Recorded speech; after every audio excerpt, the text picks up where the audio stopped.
बंगाल वालों अगर बुरा नहीं माने तो तर्क करूं हाथ जोड़ के, मस्जिदों के 2-2 करोड़ के मीनार बनाने की बजाय कोशिश करो कि वो 2-2 करोड़ गरीबों पे खर्च करो और उनको मजबूत करो। अगर हमारी कौम 10 साल में मजबूत हो गई तो 2 नहीं बल्कि 10 करोड़ के मीनार हम बना सकेंगे। इसलिए मेरी गुजारिश है, जलसों के खर्चे भी कम करो, शादियों के खर्चे भी कम करो और सब खर्चे कम करके अपनी कौम को मजबूत करो। हुजूर अलैहिस्सलाम इसीलिए तशरीफ लाए थे। तो दीनदार बनो, मालदार बनो और नंबर 3 एजुकेशन पे बहुत मेहनत करो।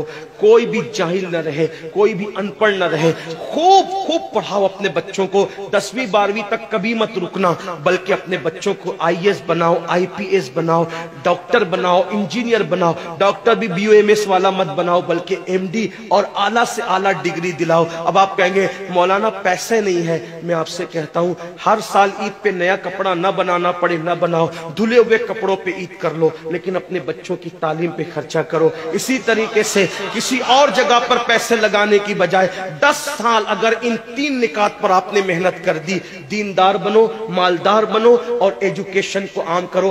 हर बंदे को पढ़ा लिखा बनाओ। आप कहेंगे मौलाना नौकरी नहीं मिलती। मैं कहता हूं, हम नौकरी के लिए नहीं पढ़ते, हम अच्छा इंसान बनने के लिए पढ़ते हैं। इसलिए कि पढ़े लिखे की तिजारत में अनपढ़ की तिजारत में फर्क है, पढ़े लिखे की गुफ्तगू में अनपढ़ की गुफ्तगू में फर्क है, पढ़े लिखे के उठने बैठने में अनपढ़ के उठने बैठने में फर्क है। देखो, आप ये नहीं कहता हूं कि आप सब अनपढ़ हो, लेकिन एक बात आपसे कहता हूं, महफिल में पढ़े लिखों का अंदाज और होता है, अनपढ़ लोगों का अंदाज और होता है। खाने में, पीने में, उठने में, बैठने में तालीम को आम करो।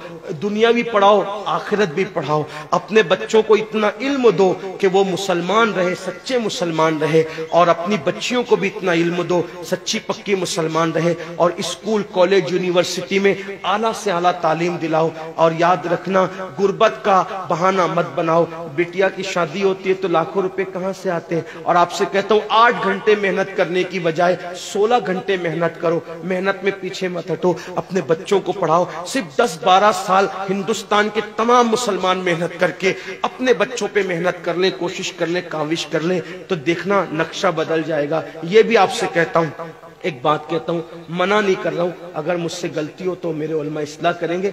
आप मेरी जात को देख के कबूल नहीं करना।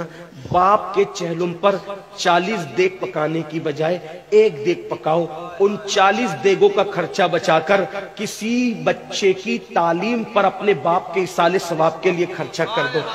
पीर साहब के मजार पर 1 लाख की चादर ला के डालने की बजाय 100 रुपए की चादर डाल दो। बाकी के पैसे बचाकर गरीबों की तालीम पे खर्चा कर दो। पीर साहब के इसाले सवाब के लिए वो उस 1 लाख की चादर से जितना खुश होंगे, वो 100 रुपए की चादर से भी उससे ज्यादा खुश होंगे, क्योंकि आपने किसी को उठा दिया, किसी को आपने तरक्की पे ले गए। एक बात कहता हूं, मेरा पीर जन्नती है तो मेरे पीर को मेरी 1 लाख की चादर से क्या गरज। उसको तो जन्नत में उससे बेहतर लिबास मिल चुका है, उसको तो 1 लाख का उससे बेहतर लिबास मिल चुका है। तो ये बातें तल्ख लगे, माफ करना, लेकिन आपसे एक बात कहता हूं, रसूमात से निकलो, हकीकतों की तरफ आओ। रसूमात से निकलो, सच्चाइयों की तरफ आओ। एक दूसरे को गिराने की कोशिश मत करो, एक दूसरे को उठाने की कोशिश करो। आपस के झगड़े खत्म करो। तेरा सिलसिला बड़ा, मेरा सिलसिला बड़ा, तेरी बिरादरी बड़ी, मेरी बिरादरी बड़ी, तेरा पीर बड़ा, मेरा पीर बड़ा।